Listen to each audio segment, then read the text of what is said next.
Welcome to another episode of Live Talks with your candidate, Norris Tyrone Darden. All right, so we're going to jump right into it, guys, and we're going to keep it brief as possible. I know everybody has a lot going on. What I really wanted to talk about today is the campaign. What I'm hearing in the community is, well, Tyrone, there's 12 candidates. There's a lot of different people to choose from, a lot of different personalities. I think that's a great thing. I think it's great that people have options. I think, though, when we choose anything, we have to have a criteria and a standard. So we're all not the same type of candidate. We all definitely wouldn't be the same type of leader. I know for the most part, everyone on some level is in regards to in passing, reading up on them, having a past relationship with them, growing up with them, being family. But ultimately, we only know what's within, and we can only project that. And so for me, what I want to share is just from my basic understanding of for a candidate for District 2, what I am looking for. So I'm running, obviously, but if I wasn't running, this is the criteria, this is the standard that I would have for my candidate. And I made it real simple for myself. It's going to be 3 E's: experience, education, and energy. So let's talk about the first E: experience.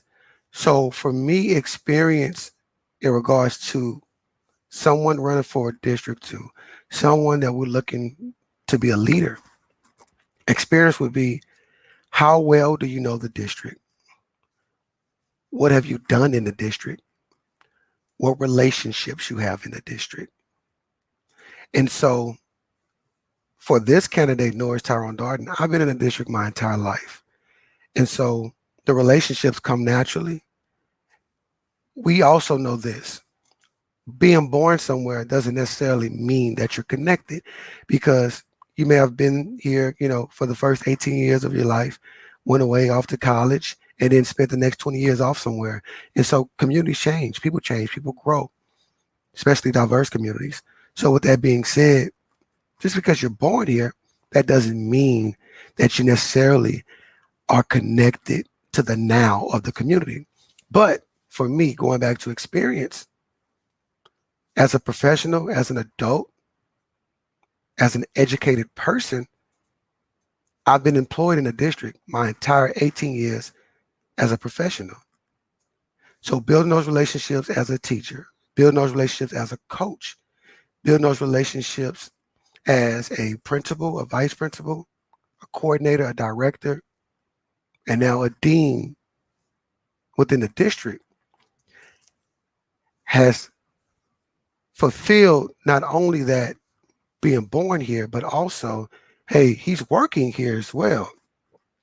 So my experience of being from here for 41 years, working in the district for 18 years, that experience is there. But you know what? That's not enough, because a lot of people have been here their entire life, came back, been a teacher, a firefighter, a police officer, a lawyer, and just that's their job. But also my experience in the community. I've written grants. I've helped people start businesses. They're nonprofits. I've helped people get funding from private and public sources in addition to grants. I've created youth programs, adult basic ed programs, help people get their GEDs, got people from dropping out back into the educational system and got them graduated and off to college. I've worked with nonprofits. I work with the for-profit sector. All these things in District 2. So being born here, working here, and then having my civic engagement, my community service, my service learning right here in the district. I've never charged anyone for a grant. I've never charged anyone for any services that I've given in the district. All of that has been because God has blessed me with a gift, and I'm just giving it back to the people in the community that I love. So when we talk about experience, those are things that I look at. So if I wasn't a candidate, those are things I'll be looking at. Are they from here? Have they worked here? Have they served here? And so for me, I'm checking that box off for myself. Hopefully you will too. The second thing is education. And education is not just the school books. Education is understanding the district. But you do have to have a skill set to do that. One thing that I can, being a Christian, you don't want to say you pride yourself on things, but I pride myself on that. We have a worldly conversation. I pride myself on being a listener and hearing the needs of people and being able to critical think and be resolution oriented. And so that is a skill set. That's part of that educational background. So let's go back. In the district, born and raised, Gates Elementary, Martin Luther King Middle School, Sam Houston High School, class president, number 12 in the class out of almost 300. College, bachelor's in criminal justice, master's in special education, or master's in education with a major in special education. And I have my certification in special education. So coming back to the community with those credentials, being able to be a teacher and then being a coach. I've been on a supportive role, been assistant coach, been a head coach, middle school and high school. Took a head track coaching position briefly, and also I've worked with our young people, San Antonio All Stars, supported our Outlaws, the Rough Riders, who are also in our district, and so just overall, that education piece, being able to take those different layers, whether it's primary, whether it's secondary, whether it's post-secondary, and even on the technical side, being able to be a technical writer, write grants and things like that. I'm looking at a candidate and saying, okay, what does the candidate bring to the table? Okay, knowledgeable, okay, from the community, all right, has some education behind them, okay, been in the community and been a part of these processes. Even within the chamber, Alamo City Black Chamber of Commerce, went through the EPIC program. I was the valedictorian of that program, voted the top student, the top scholar in that program. And so you have to look at those things when you look at a candidate, like, okay, wow, all right, checking that box, experience, checking that box, energy, education. Then we got to think about the energy. And this is not about your age. This is really about your efforts. This is really about your capacity. This is really about your ability to do more and to do more often. For those who know me, I have a motor. Now, I've been called stoic and, kind of had that. We don't know if he's happy or sad, but what you do know is when Tyrone shows up, he's coming to work. He's going to bring the energy. Just recently, I spoke with some community advocates and activists, and they said, what we liked about you, you didn't come to support us as a candidate. You came, you knew a couple of people, you shook a couple of hands, you had your kids with you, and you just got to work. We were doing a food drive. And, I kind of stood there and I listened, kind of learned the process. Okay, they're getting their names, their street address, their zip code. Okay, it's this many per carload, blah, blah, blah. And I picked up that system real quick. And so I helped that next 45 minutes to an hour or so. And it wasn't about a campaign to me. It was about serving. And, a couple of weeks later, they came back to me and said, hey, we really appreciated that. A lot of people come and, they want to pass out their cards and, they want to make a spectacle, but you just came to help. And that's what I do, guys. And so that's what I'm looking for in a candidate. So again, if I wasn't running, those three things: experience, education, energy. Energy wise, are you going to be putting forth the effort as the servant leader? Are you going to be out front? Are you going to continue what you were doing in the campaign after you win? And so those are the things that I'll be looking for in a candidate. Fortunately, I'm running. So I check those boxes out for myself. And until I was able to check those boxes, I told myself I wasn't going to run again. And so people ask this question, Tyrone, why you decide to run now? You could have ran last time or 2 times before now. No, I wasn't ready. I had things going on. I couldn't check those boxes. But now I'm running because I believe I'm in a place to where I can benefit the community because I have the experience, the education, and the energy to get things done. And so think about it, guys. We have 12 candidates. 12 candidates. And I want you guys to examine every candidate. And you don't have to use my criteria. You don't have to use my top 3, but figure out a criteria for yourself. For me, it's experience, it's education, and it's energy. For you, it might be something else.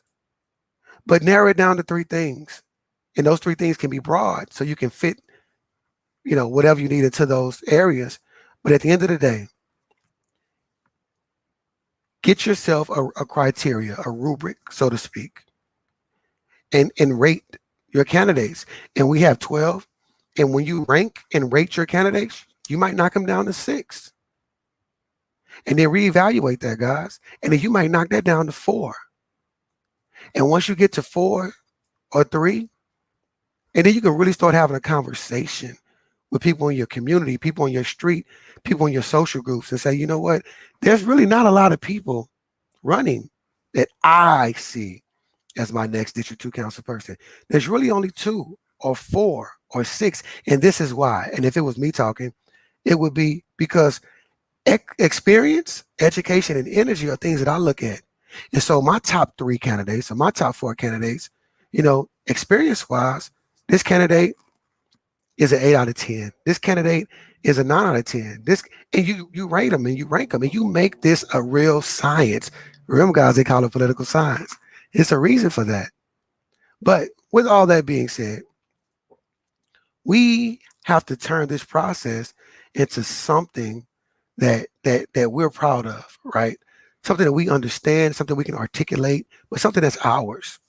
And so thank you, Lamont, for that. We got to do what we got to do for each other. And for the young people coming up, they got to see that even though we come from where we come from, we still here and we still pushing for the good. Appreciate that, fam. With that being said, evaluate. There's 3 forums tonight. There's a COPS Metro or interview, not a forum. There is a Express News editorial board.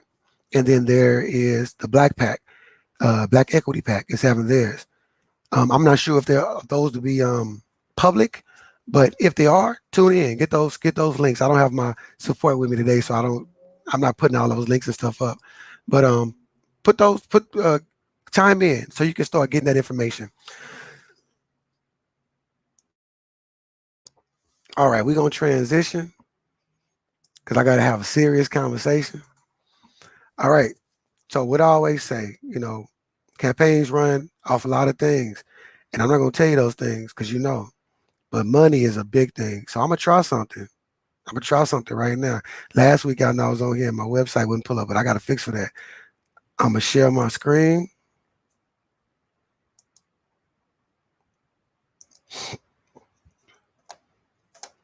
All right. So I'm going to try it.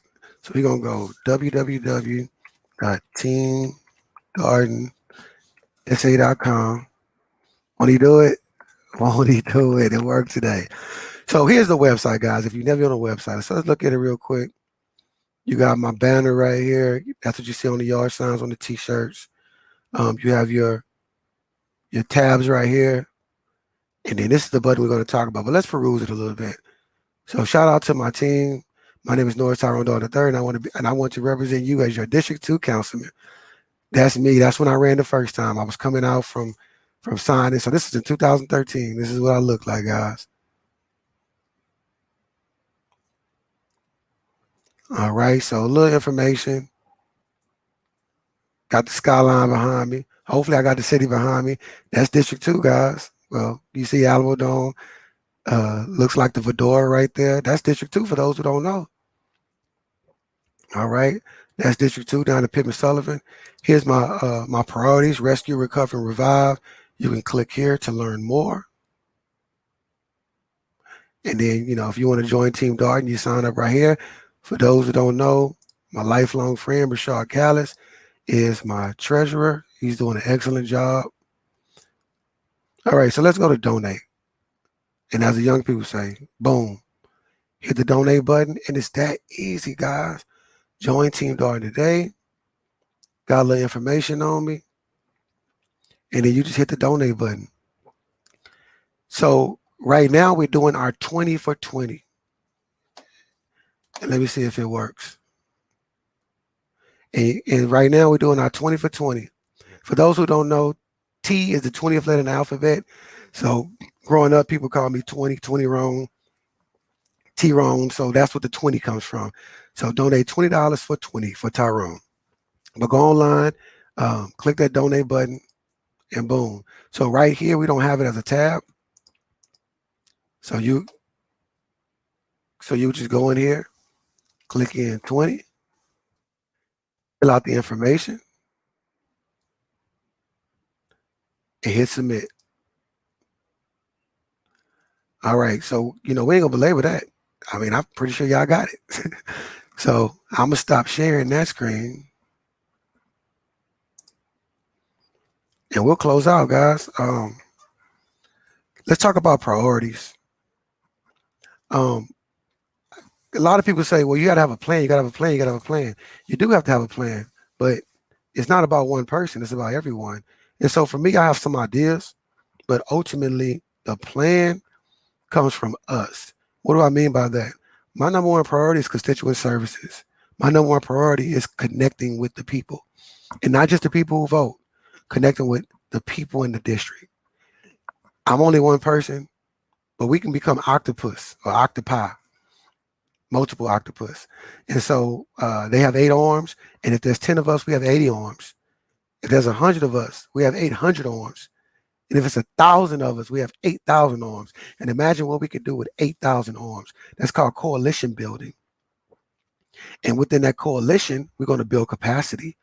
And so people might have 8 arms, but they might only know how to use 4. We're going to build that capacity so they can use 5, so they can use 6, so they can use 7. And then maybe at some point they can use all 8. And think about it. Everybody's not ambidextrous. Everybody can't use the right hand and the left hand. But if you build capacity, maybe they can. And they can get double the work done. So for me, constituent service is the number one thing. We have to connect to the people. We have to ensure their voice is heard. And then we can start talking about these projects. I hear a lot of people saying, I want to do this, I want to do that. All I want to do is serve the people. And so that goes back to experience, education, and energy. Who has that capacity? And so I have my support, I have my vote. And hopefully I have yours too. And like I said, I wouldn't be running if I wasn't sure that I was ready to lead our people. With that being said, it's always good to hear from some support. So, and I don't have all my videos uploaded, so I'm gonna upload this one. I'm gonna do this one because it's short and sweet. But here we go. Hi, it's Richard. Vote for our Uncle Norris. He's running for you. So that's my nieces, Joy and Journey. I have their support, and hopefully we can all get there together. This has been your candidate, Norris Tyrone Darden. I'm signing off, and remember, call Tyrone and help will definitely be on the way.